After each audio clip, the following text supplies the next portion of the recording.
નમસ્કાર વિદ્યાર્થી મિત્રો, ધોરણ 10 અંગ્રેજીના વિડિયો લેક્ચરમાં આજે આપણે પેરેગ્રાફ રાઇટિંગ એટલે કે એસે રાઇટિંગ, નિબંધ લેખન એની ચર્ચા કરીએ છીએ, જેને આપણે પેરેગ્રાફ રાઇટિંગ પણ કહી શકીએ. નિબંધ લેખન એટલે કે એક પ્રકારનો આપણે જે નિબંધ એસે રાઇટિંગ જેને અંગ્રેજીમાં કહીએ, અને આપણે જેને પેરેગ્રાફ કે ભાઈ કોઈ મુદ્દા ઉપર એક પેરેગ્રાફ લખો ઇંગ્લિશમાં, તો એના વિષયમાં આજે આપણે બે એસે એટલે કે બે પેરેગ્રાફની ચર્ચા કરવાના છીએ.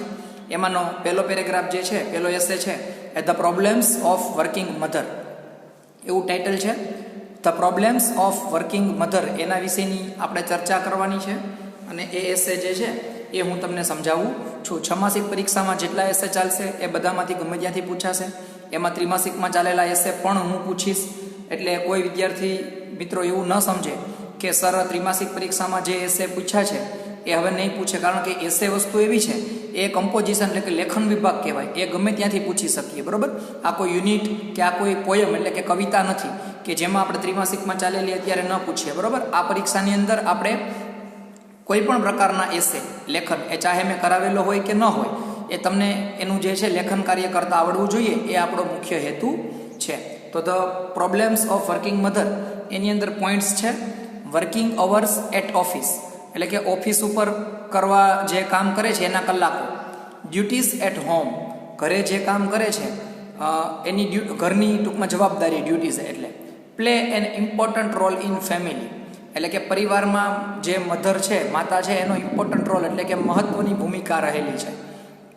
મેન્ટલ એન્ડ ફિઝિકલ બર્ડન એટલે કે માતાને જે શારીરિક અને માનસિક બર્ડન એટલે કે જે બોજો છે એની વાત આપણે અહીંયા પોઈન્ટ્સની અંદર કરવાની છે.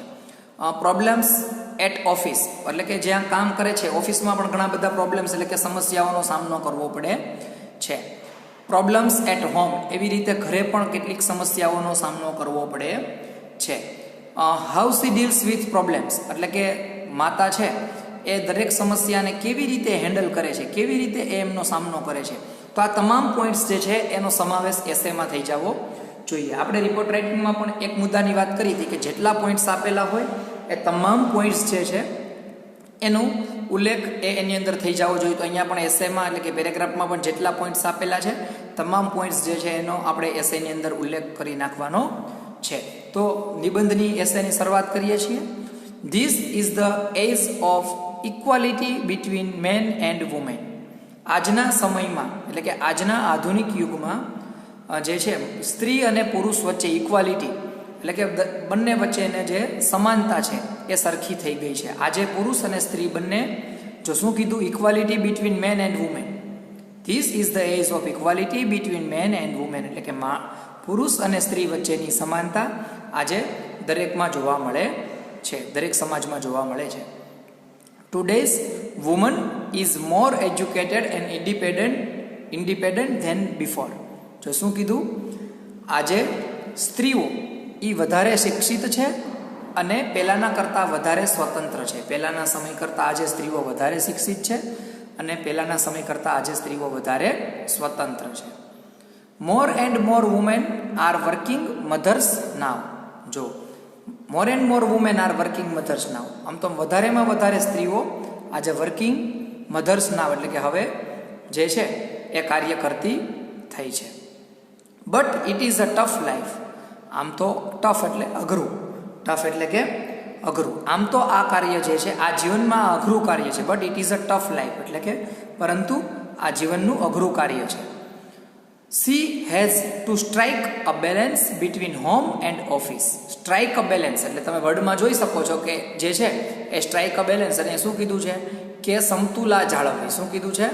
સમતુલા જાળવવી એટલે કે ઘર અને પરિવાર ઘર અને ઓફિસ એ બંનેના કામ ઉપર સ્ત્રીઓએ સમતુલા જાળવવી પડે છે. એટલે કે એમાં એકરૂપતા જાળવવી પડે છે.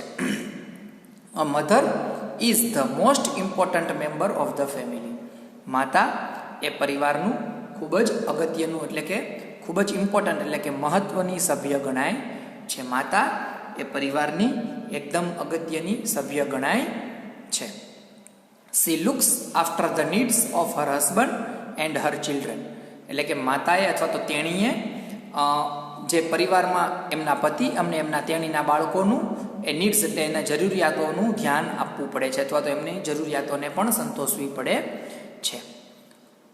પછી છે after doing her duties at home she reaches office on time and does her work. જો શું કીધું, ઘરની જવાબદારીઓ પૂર્ણ કરીને, ઘરની જવાબદારીઓ જે છે એ પૂર્ણ કરી તેમણે ઓફિસે સમયસર પહોંચવું પડે છે અને ત્યાં પણ એમણે વ્યવસ્થિત જે છે એ કાર્ય કરવું પડે છે. એફિશિયન્ટલી એટલે કે એકદમ અસરકારક કાર્ય ત્યાં પણ કરવું પડે છે. ફરીવાર ગુજરાતી કરીએ છીએ. ઘરનું કામ પૂર્ણ કર્યા બાદ, ઘરની જવાબદારી પૂર્ણ કર્યા બાદ એમણે એ ઓફિસ પર સમયસર હાજર થઈને ત્યાં પણ એમણે અસરકારક કાર્ય કરવું પડે છે. As a result she is always under great mental and physical burden.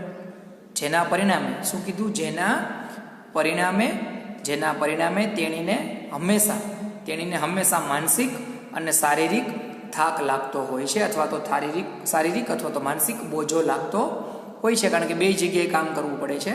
જેના લીધે there are problems at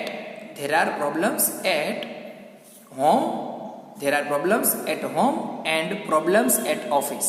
જો ઘણી બધી સમસ્યાઓ ઘરે પણ હોય છે અને ઘણી બધી સમસ્યાઓ જે છે એ ઓફિસે પણ હોય છે. But she solves all these problems and always has a smile on her face. પરંતુ માતા એટલે કે તેણી એ દરેક સમસ્યાઓ જે છે એમને સોલ્વ કરે છે, એટલે કે એમનું નિરાકરણ કરે છે અને હંમેશા તેણીના ચહેરા ઉપર તેણીનો ચહેરો હંમેશા હસતો રાખે છે. ફરીવાર ટ્રાન્સલેશન કરું છું છેલ્લા લીટીનું, કે તેણી હંમેશા ઘરની સમસ્યા કે ઓફિસની સમસ્યાનું નિરાકરણ કરે છે, સોલ્યુશન કરે છે અને તેણીનો ચહેરો હંમેશા તેઓ હસતો રાખે છે. તો અહીંયા અઘરા શબ્દો જે છે એ આપણે થોડાક જોઈ લઈએ. કયા અઘરા શબ્દો છે એમાં? ઇક્વાલિટી એટલે સમાનતા, EQUALITY, ઇક્વાલિટી એટલે કે સમાનતા. એજ્યુકેટેડ એટલે કે શિક્ષિત, એજ્યુકેટેડ એટલે કે શિક્ષિત. ઇન્ડિપેન્ડન્ટ એટલે સ્વતંત્ર, જેને આપણે ઇન્ડિપેન્ડન્ટ કહીએ છીએ એટલે સ્વતંત્ર. એજ્યુકેટેડ એટલે શિક્ષિત. ટફ એટલે કઠિન, ટફ એટલે શું થાય? કઠિન. ટુ સ્ટ્રાઇક અ બેલેન્સ એટલે સમતુલા જાળવવી. ટુ સ્ટ્રાઇક અ બેલેન્સ એટલે કે સમતુલા જાળવવી. ટુ સ્ટ્રાઇક અ બેલેન્સ એટલે કે સમતુલા જાળવવી. નીડ્સ એટલે જરૂરિયાતો, નીડ્સ એટલે કે જરૂરિયાત. ડ્યુટી એટલે ફરજ. ત્યારબાદ એફિશિયન્ટલી એટલે કાર્યક્ષમતા. કાર્યક્ષમતા પ્રમાણે. મેન્ટલ એટલે માનસિક. ફિઝિકલ એટલે શારીરિક. બર્ડન એટલે બોજો અથવા તો ભાર. વિદ્યાર્થી મિત્રો, ફરીવાર આપણે ધ્યાન દોરીએ છીએ કે અહીંયા હું જે એસે કરાવું એ સિવાયના પણ છમાસિક પરીક્ષામાં પૂછવાની શક્યતા છે. બોર્ડની પરીક્ષામાં એવું જરા પણ જરૂરી નથી કે હું જે કરાવું એ જ પૂછાય. એટલે બધી જ તૈયારી કરવાની. ત્રિમાસિકમાં જે એસે, જે નિબંધ કરાવ્યા એની પણ તમારે અત્યારે તૈયારી કરવાની રહેશે. એ નિબંધ અને આ નિબંધ બધા ભેગા કરીને તમારે તૈયારી કરવાની રહેશે. સેવ એન્વાયરમેન્ટ આપણો પછીનો એસે, પછીનો પેરેગ્રાફ છે. પર્યાવરણ બચાવો. સેવ એન્વાયરમેન્ટ એટલે કે પર્યાવરણ બચાવો. એના ટોપિક્સ: પોલ્યુશન પ્રદૂષણ, એર, વોટર, નોઇઝ એટલે કે હવાનું પ્રદૂષણ, પાણીનું પ્રદૂષણ અને નોઇઝ એટલે ઘોંઘાટ એટલે કે ધ્વનિ પ્રદૂષણ. રીઝન્સ એટલે એમના કારણો. પ્રિવેન્શન એને અટકાવવાના ઉપાયો. સજેશન્સ એટલે સૂચનો. રોલ ઓફ ધ ગવર્મેન્ટ એટલે સરકારની એમાં ભૂમિકા શું રહેલી છે એ. પીપલ્સ કોન્ટ્રીબ્યુશન એટલે કે લોકોનો ફાળો. બરાબર, એટલે આ પોઈન્ટ્સની આપણે વાત કરવાની છે. સેવ એન્વાયરમેન્ટ એટલે કે પર્યાવરણ બચાવો. તો જોઈએ આપણે એસે. એ પહેલાં એના થોડાક સ્પેલિંગ ઉપર નજર કરીએ તો એન્વાયરમેન્ટ એટલે પર્યાવરણ. એન્વાયરમેન્ટ એટલે પર્યાવરણ. ઇન ડેન્જર એટલે ભયમાં મુકાવું અથવા તો મુશ્કેલીમાં મુકાવું. પર્યાવરણ એના માટે એન્વાયરમેન્ટ. ઇન ડેન્જર એટલે ભયમાં અથવા તો મુશ્કેલીમાં. પોલ્યુશન એટલે પ્રદૂષણ. સ્મોક એટલે ધુમાડો. ટુ ડમ્પ એટલે કચરો ઠાલવવો અથવા તો ઠાલવવું. ક્રિયાપદ છે. TODUMP ટુ ડમ્પ એટલે ઠાલવવું. બરોબર. કેમિકલ વેસ્ટ એટલે રાસાયણિક કચરો. કેમિકલ વેસ્ટ એટલે રાસાયણિક કચરો. ટુ પ્રિવેન્ટ એટલે રોકવું અથવા તો અટકાવવું. ટુ પ્રિવેન્ટ એટલે રોકવું અથવા તો અટકાવવું. એ પણ ક્રિયાપદ છે, વર્બ છે. ત્યારબાદ કોઝ એટલે ને કારણે અથવા તો કારણ. કોઝ એટલે કારણ લો એટલે કાયદો, LAW, લો એટલે કાયદો. સિટીઝન એટલે નાગરિક, સિટીઝન એટલે નાગરિક. તો હવે એ એસે ઉપર આપણે નજર કરીએ અને એ એસેની ચર્ચા કરીએ. તો today our environment is in danger because of pollution. આજનું આપણું પર્યાવરણ એ ભયમાં મુકાયું છે કારણ કે પ્રદૂષણ ખૂબ વધી ગયું છે. ફરીવાર, today our environment is in danger because of pollution. એટલે કે આજના સમયમાં પર્યાવરણ એ ભયમાં મુકાયું છે કારણ કે પ્રદૂષણ છે એ વધતું જાય છે. There is air, water and noise pollution. એટલે કે પ્રદૂષણના 3 પ્રકારો છે. એમાં હવાનું પ્રદૂષણ, જળ પ્રદૂષણ એટલે કે પાણીનું પ્રદૂષણ, અને નોઇઝ પોલ્યુશન એટલે કે ધ્વનિ પ્રદૂષણ અથવા તો ઘોંઘાટનું પ્રદૂષણ. બરાબર. Air pollution is caused by smoke from vehicles and factories. શું કીધું અહીંયા કે હવાનું પ્રદૂષણ એ ધુમાડાના લીધે, ફ્રોમ વ્હીકલ એટલે વાહનમાંથી નીકળતા ધુમાડાના લીધે અને ફેક્ટરીમાંથી નીકળતા ધુમાડાના લીધે હવાનું પ્રદૂષણ ફેલાય છે. ફરીવાર, air pollution is caused by smoke from vehicles and factories. હવાનું પ્રદૂષણ એ જે વાહનોમાંથી નીકળતો ધુમાડો અથવા ફેક્ટરીમાંથી નીકળતો ધુમાડો એના લીધે ફેલાય છે. ત્યારબાદ water pollution is caused when factories dump their chemical waste in water. જળનું પ્રદૂષણ શેના લીધે થાય છે? તો કે જે કેમિકલ ફેક્ટરીઝ છે એટલે કે રસાયણ જે બનાવતી કંપનીઓ છે, રસાયણ જે બનાવે છે એવી ફેક્ટરીઓ જે છે એ તેમનો રસાયણનો જે કચરો હોય છે એ આ નદીમાં એટલે કે જે આ પાણી છે એમાં ઠાલવે છે અને જેના લીધે જળ પ્રદૂષણ એટલે કે જળ પ્રદૂષણ એટલે કે પાણીનું પ્રદૂષણ જોવા મળે છે. People bathe cattle and wash clothes in water.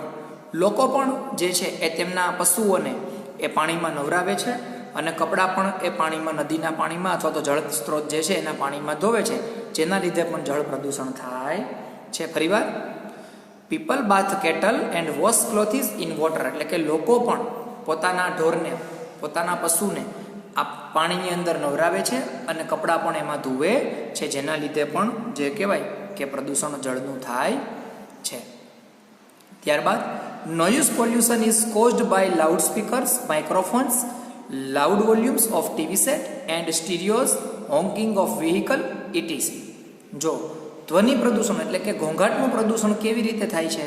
તો કે લાઉડ સ્પીકર મોટેથી ચાલુ હોય છે, માઇક્રોફોન ચાલુ હોય, ટીવીના લાઉડ વોલ્યુમ, ટીવીના ખૂબ જ વધારે પડતા વોલ્યુમ હોય છે, ઉપરાંત સ્ટીરિયો, વાહનમાંથી જે હોન્કિંગ એટલે વાહનના જે હોર્ન વગાડવામાં આવે છે એના લીધે ધ્વનિનું પ્રદૂષણ પણ આપણે જોઈ શકીએ છીએ અથવા એમનો પણ આપણે સામનો કરવો પડે છે, ધ્વનિ પ્રદૂષણનો પણ.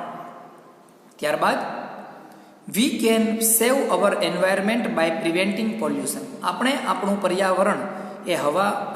પર્યાવરણ જો બચાવવું હોય તો પોલ્યુશન પ્રિવેન્ટિંગ એટલે કે પ્રદૂષણને થતું અટકાવવું જોઈએ.